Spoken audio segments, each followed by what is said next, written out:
Bonjour à toutes et bonjour à tous. Quelques mots pour vous inviter à repenser la ville en termes à la fois d'espace, de temps et de rythme. Alors vous croyez peut-être que ce sont des choses, des approches qui ne vous concernent pas, et en fait elles vous concernent au premier chef. D'abord, la ville, c'est notre espace et on n'en a pas d'autre, ça c'est ce que nous disait l'écrivain Georges Perec. Deuxième élément pour tenter de vous convaincre, c'est le fait que la ville, c'est généralement défini comme le lieu de maximisation des interactions. Et aujourd'hui, avec les évolutions en cours, et notamment la crise de la Covid, cette ville, elle est mise à l'épreuve. Troisième élément pour tenter aussi et encore de vous convaincre, c'est le fait qu'avant la crise, vous passiez sans doute pas mal de votre temps à dire les choses suivantes. Ras-le-bol des embouteillages. Cette maison est devenue un hôtel. On ne se voit plus. Je suis fatigué, je suis épuisé, je cours tout le temps. J'en ai marre de faire ce qu'on appelle le parent taxi. En tout cas, j'entendais autour de moi ce type de message. Et là, vous pouvez constater qu'il s'agit bien de questions de temps, d'espace et de mobilité. Donc vous êtes bien, toutes et tous, convoqués et concernés par cette réflexion sur le temps, l'espace et les mobilités. Avant de poursuivre, vous dire quand même d'où je parle, je crois que c'est important, je suis géographe. Je suis professeur à l'ENSA de Toulouse, c'est-à-dire un géographe, vous en avez rencontré dans votre scolarité, j'imagine. Le géographe, il pose généralement trois questions. La question du quoi et qui, la question du où, et ensuite celle du pourquoi. Il essaye d'expliquer les choses d'un point de vue spatial et il fabrique généralement des cartes. Moi, je fais partie de ces géographes qui ont essayé d'introduire une nouvelle question. C'est la question du quand, à quelle heure, quelle saison, quel jour, à quel moment. Alors pourquoi cette question du temps ici et maintenant? Alors, on peut constater ensemble qu'on pense souvent la ville en termes d'espace et très très peu finalement en termes de temps.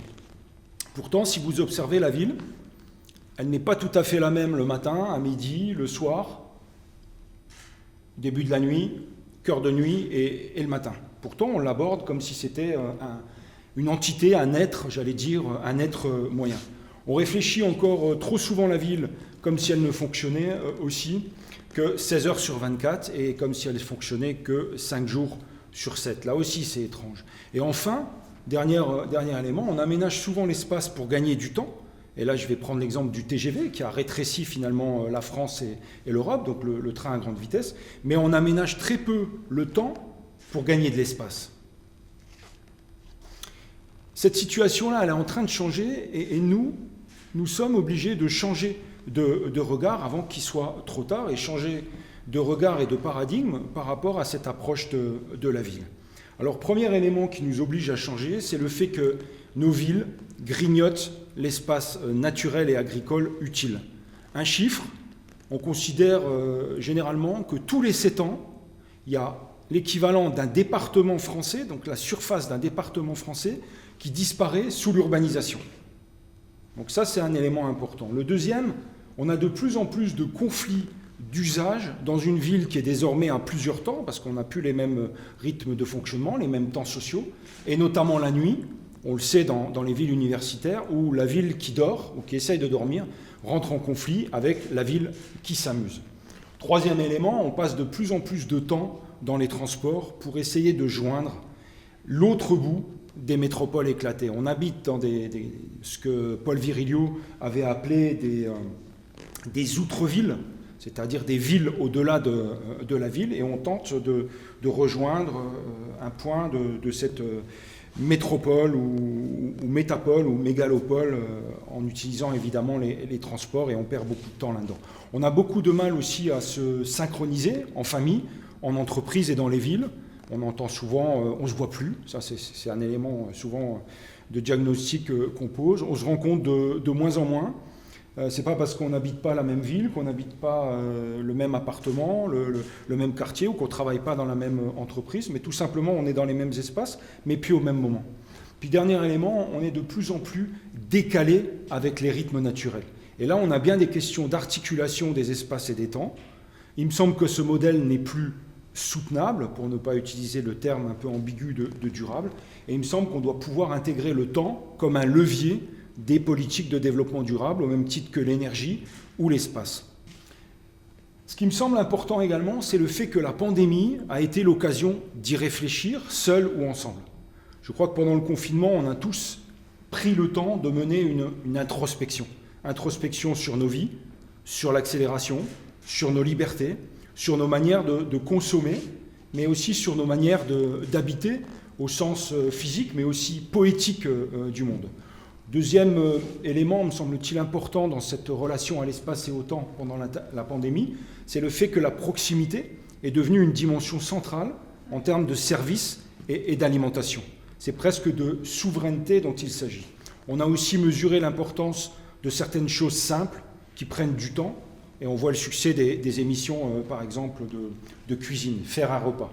On a appris ou réappris à cuisiner et à donner du temps à ça. On dit aussi qu'on a réappris à donner du temps à son conjoint ou sa conjointe, à la famille, à des choses qui étaient devenues peut-être, qui étaient passées au second plan dans une ville et dans des activités de plus en plus accélérées.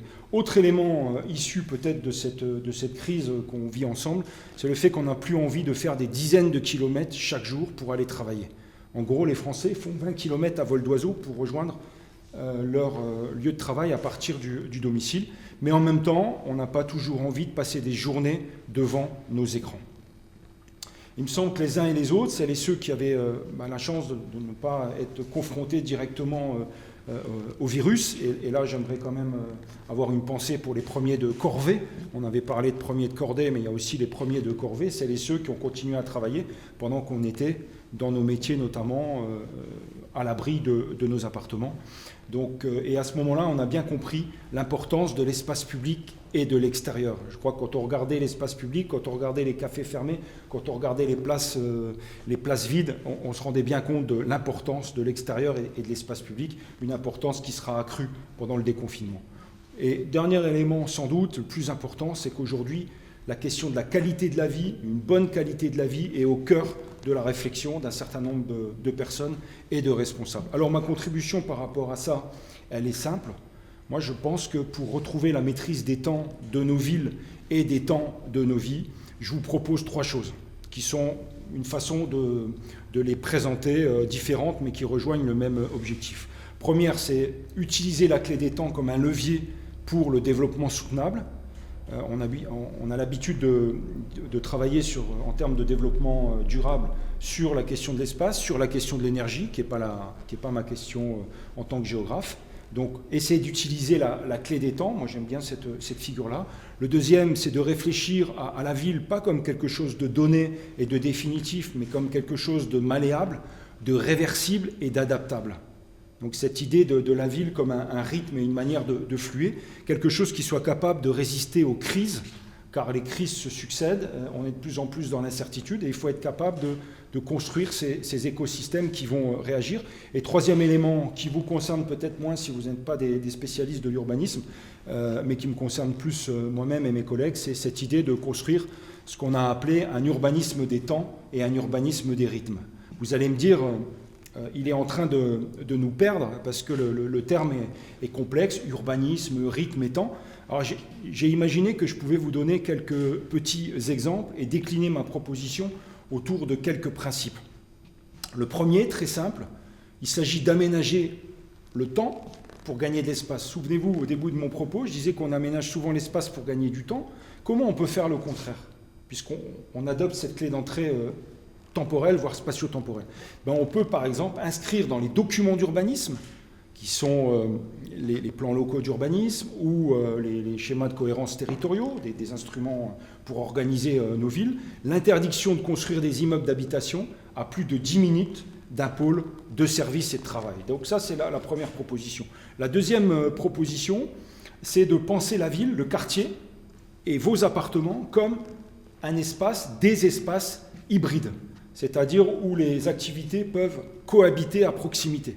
Donc ça veut dire qu'il faut imaginer de plus séparer les activités, comme c'est le cas dans la ville actuelle qui est issue de la charte d'Athènes, où sur un bout d'espace, il y a une fonction, c'est de se dire qu'on peut avoir sur un espace plusieurs fonctions. C'est la fameuse mixité. Mais on le dit beaucoup, on le fait peu, et c'est une mixité qu'on trouve aujourd'hui dans des lieux qui intéressent, qui sont une forme un peu des nouvelles organisations de ville, qui sont les tiers-lieux.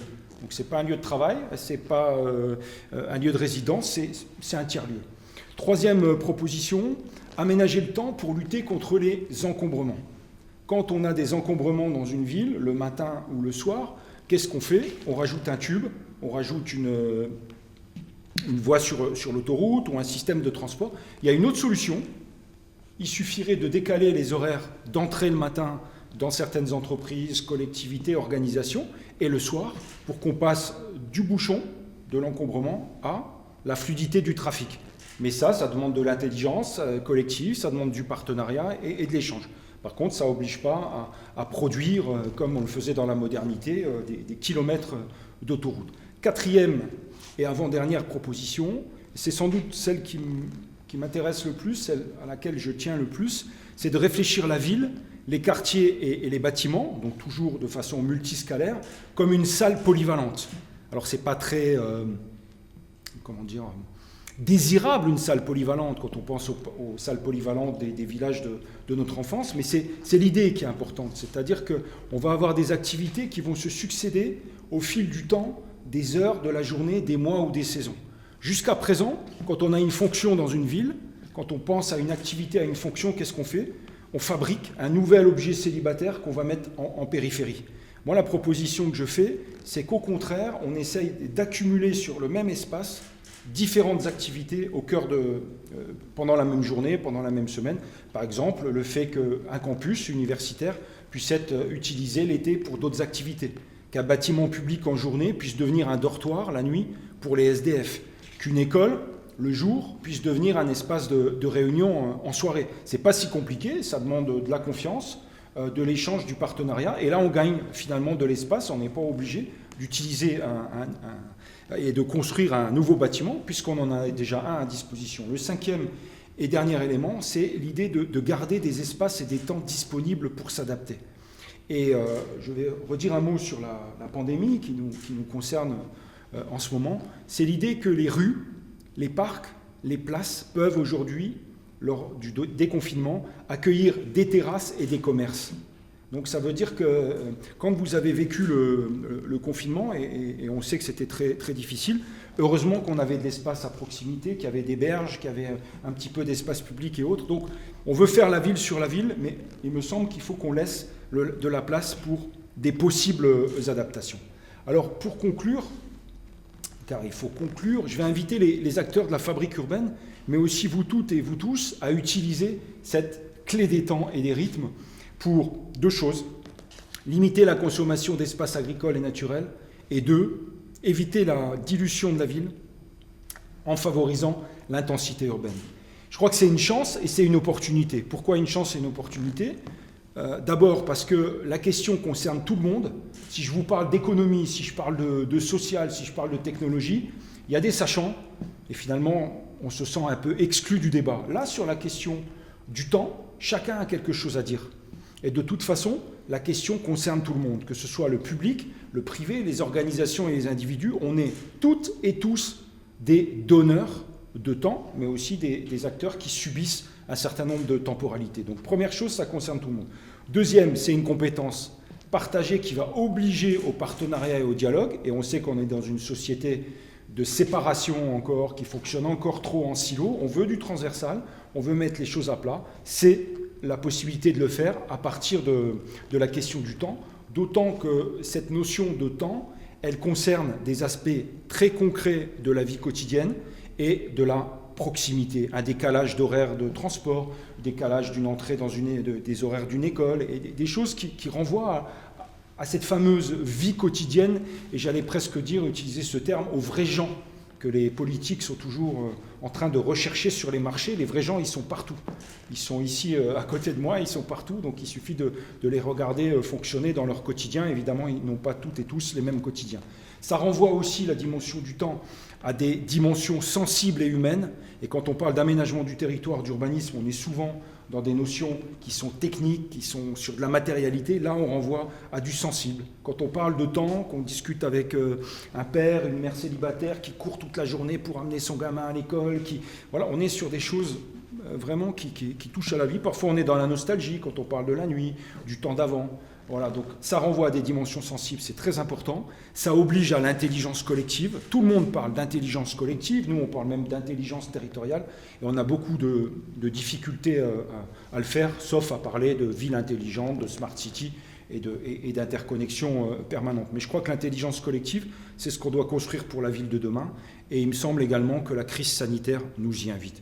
Alors pour terminer, je voudrais terminer non pas avec mes propres propositions, mais avec 2 conseils qui m'ont été donnés, l'un directement par un chronobiologiste et l'autre par un sociologue.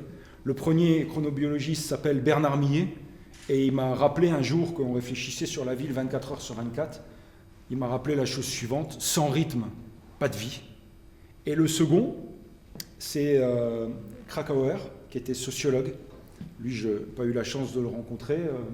Il disait « On reconnaît une ville à la place qu'elle laisse à l'improvisation ».